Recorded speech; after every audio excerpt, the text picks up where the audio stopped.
Hello दोस्तों, मेरे channel Shri Sai study hub में आपका स्वागत है। आज का लेसन है श्वसन से संबंधित इम्पॉर्टेंट क्वेश्चन है।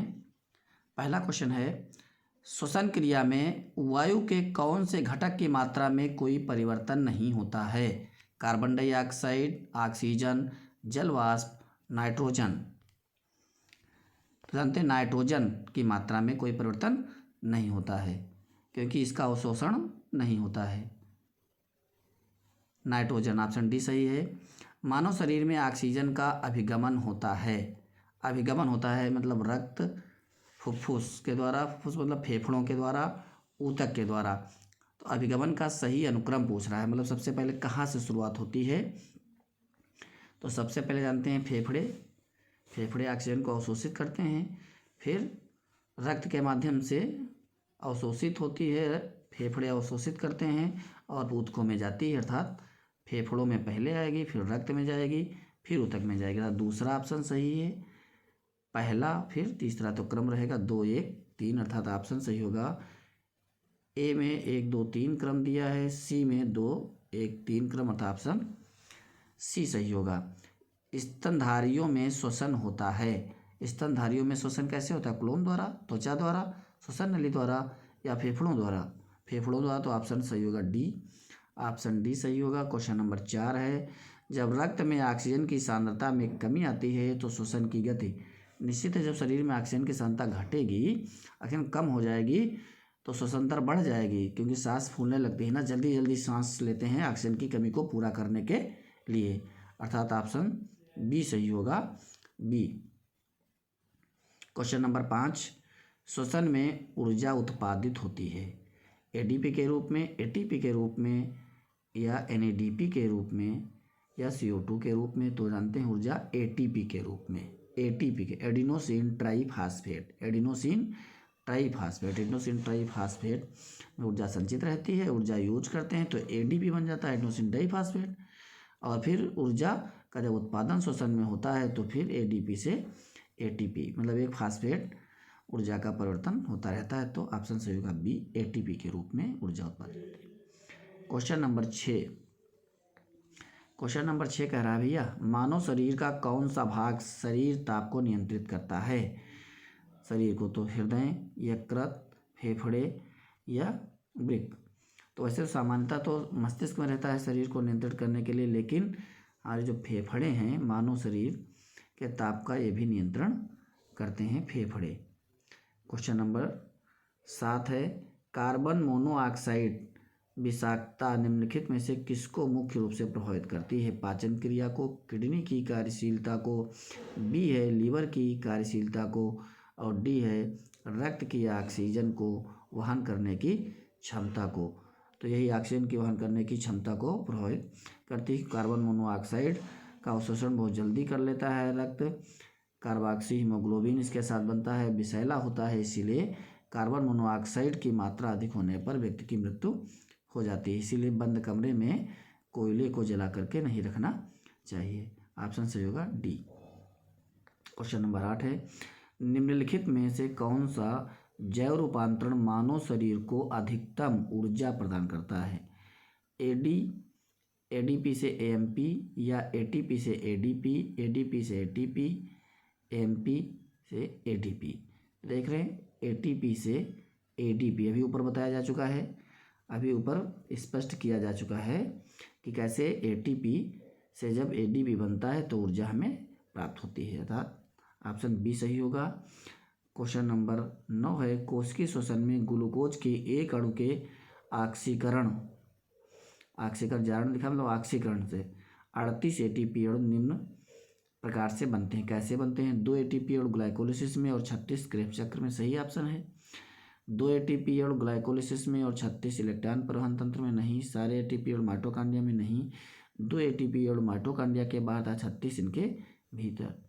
दोनों ऑप्शन इसके सही हो सकते हैं।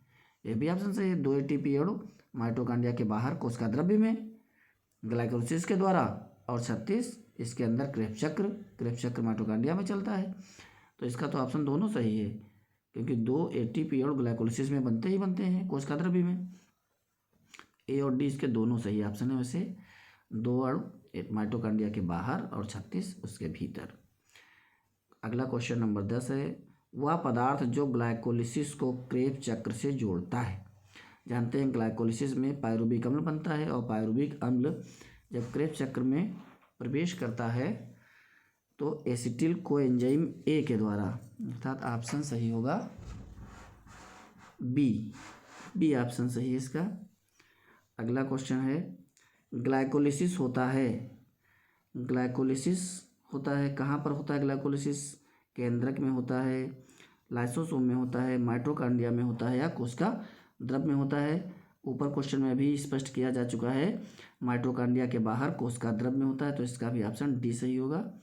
डी ऑप्शन इसका सही होगा, कोशिका द्रव्य में होता है। क्वेश्चन नंबर 12 की तरफ बढ़ते हैं। क्वेश्चन नंबर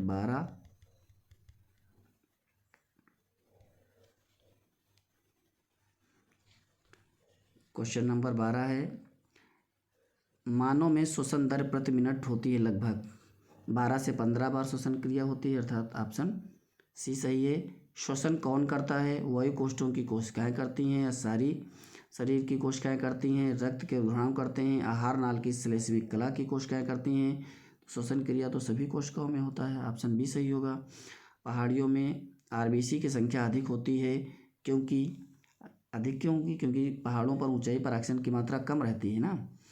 अधिक O2 चाहिए, ठंड से बचने के लिए अधिक ताप चाहिए, या पहाड़ पर वायु कम संघनित होती है? पहाड़ पर वायु दाब अधिक होता है तो वायु कम संघनित होती है, वायु का संघनन भी कम होता है, इसलिए संख्या अधिक हो जाएगी।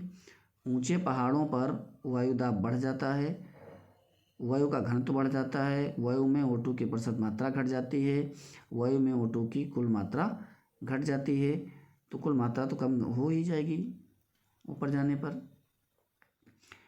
कोशिकाओं में ग्लूकोज के जारण में प्रथम चरण है।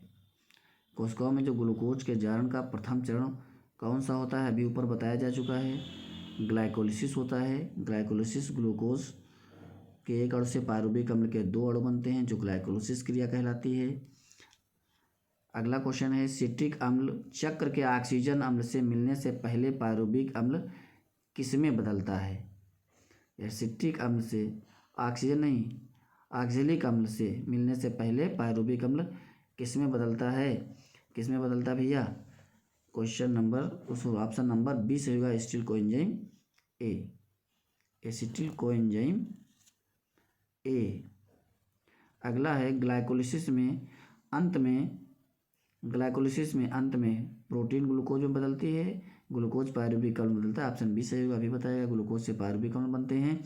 क्वेश्चन नंबर 19 है, अवायवीय श्वसन में पेशी कोशिकाएं ग्लूकोज को किसमें बदलकर ऊर्जा उत्पादित करती हैं? अवायवीय मतलब अनाक्षी श्वसन में, तो अनाक्षी श्वसन में जब काम मेहनत का किया जाता है तो ग्लूकोज को किसमें? लैक्टिक अम्ल में, इसीलिए थकान का अनुभव होने लगता है, ऑप्शन बी सही होगा। क्वेश्चन नंबर 20 है, श्वसन में रुधिर का कौन सा घटक का अवशोषण होता है? रुधिर में किस घटक का अवशोषण होता है? श्वसन में रुधिर के कौन से घटक का अवशोषण करता है? तो ऑप्शन क्या सही होगा? आरबीसी। श्वसन में जो है रुधिर का कौन सा घटक जो अवशोषण कार्य करता है? रुधिर, आरबीसी। ए ऑप्शन सही होगा, तो इसी प्रकार से भैया इंपॉर्टेंट क्वेश्चन के लिए चैनल को लाइक करें, शेयर करें और सब्सक्राइब करें। धन्यवाद।